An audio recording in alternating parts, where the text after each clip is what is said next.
Welcome back sa ating FB page na Free Reviewers with Leonalyn at sa ating YouTube channel na Solving Math with Leonalyn. Dito na naman tayo sa isa sa ating mga followers at ito ay regarding sa fraction. Sabi niya, ma'am, wala ko ka-answer. Hindi daw niya nasagutan itong fraction na ito na which is 14 minus 3/4 times 2/5. Kapag mga ganito, masasagutan lang natin ito when we follow the order of operations. Ano ba tong order of operations or paano bang hindi natin makalimutan yung order of operations? Meron kasi yung acronym. Ito yung PEMDAS, parenthesis, exponent. Multiplication and division, they rank equally kayo. We will solve them whichever comes first from left to right. Kung alin ang nauna, kung nauna si division, unahin natin yan. Kung nauna si multiplication, unahin natin yan. Ganon din when it comes to addition and subtraction, whichever comes first from left to right. Kung nauna si subtraction, unahin natin yan. Kung nauna si addition, unahin natin yan. Kasi they rank equally yung addition and subtraction. So anyway, balikan natin to. We have 14, rewrite ko ulit. We have 14 minus 3/4 times 2/5. So, dapat unahin muna natin yung multiplication bago tayo mag-subtract kasi nauna man itong multiplication na ito sa order of operation. Multiplication of fraction, numerator to numerator, denominator to denominator. Ganun lang kasimple kapag mag-multiply tayo ng mga fraction. So, kopyahin natin si 14. We have 3 times 2 and this is 6. 4 times 5, this is 20. Bago tayo mag-proceed, mas maganda siguro itong si 6/20. Simplify na natin ito by finding the greatest common factor which is 2. 6 divided by 2 and this is 3. 20 divided by 2 and this is 10.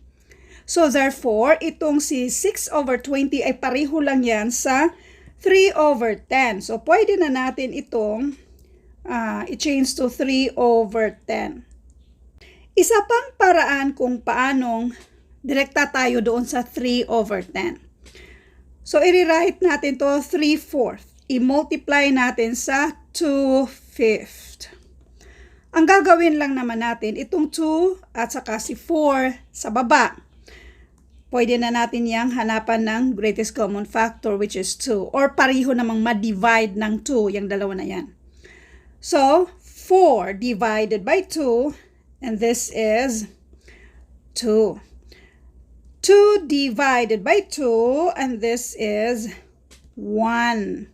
So, therefore, ang i-multiply na natin sa numerator ay si 3 at saka si 1, which is equal to 3. Multiply natin sa denominator, si 2 at saka si 5 which is equal to 10. So, 3/10 pa rin.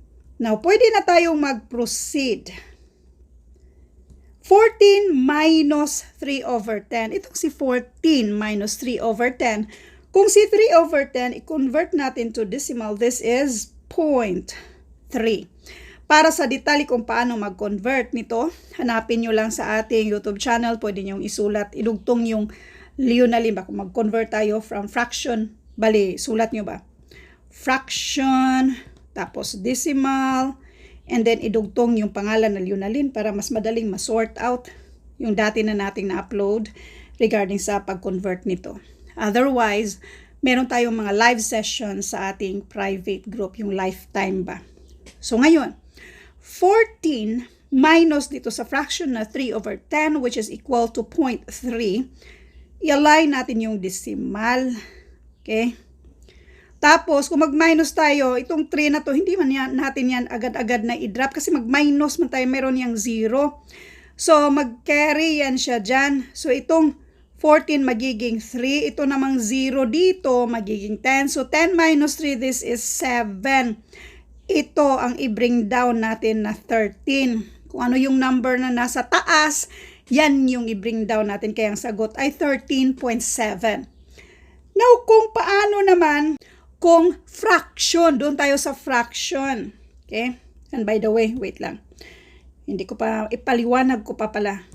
ng bonggang-bongga. Wait lang. Dito muna tayo. Ito namang nakikita nyo dito na 14 na i-minus natin sa 0.3. Pwede namang i-ignore mo lang muna yung 14 tapos 0.3 kasi kopyahin mo lang yung decimal dyan tapos gawin mo lang 140 minus 3 and that is 137. So yung decimal i-align natin 13.7 pa rin. So anyway, dito tayo sa fraction ha. Kayo na mamili kung saan na mas naintindihan nyo ba. Kayo nang mamili. So sa 14 minus 3 over 10, kailangan tayong gumawa dito or yung 14 gawin nating mix fraction or mixed number. Paano ba yan? Yung 14, minusan natin ng 1. Baro tayo ng 1 ba? Gawin nating fraction. So this is 10 over 10. Ang matitira ay 13. Now ma'am, saan ka galing ng 10 over 10? By the way, pwede yung 1 over 1, 2 over 2, 3 over 3, or any number ba? Kapag pareho yung numerator sa denominator, that is equal to 1. Bakit 10 over 10? Para pareho siya ng denominator dito sa i-minus natin na 3 over 10. Importanteng pareho yung denominator. Kasi sa subtraction and addition of fraction, dapat pareho yung denominator. So, kopyahin lang natin yung 10, yung numerator, 10 minus 3, and this is 7. Yung fraction ay 7 over 10, kopyahin lang si 13. Therefore, ang sagot dito ay 13 and 7 over 10 which is pareho lang sa 13.7. Thank you for watching and all. I hope na meron kayo natutunan sa videong ito. For more examples regarding sa fractions, pwede nyong i-search sa ating YouTube channel yung fractions. Tapos, idugtong lang yung Lunalin para mas madali nyong ma-sort out yung dati na nating mga videos regarding sa fractions. Otherwise, pwede kayong sumali sa ating lifetime online review na meron tayong mga basic, yung mga live sessions kung paano ba sagutan yung mga fractions from basic to civil service exam style.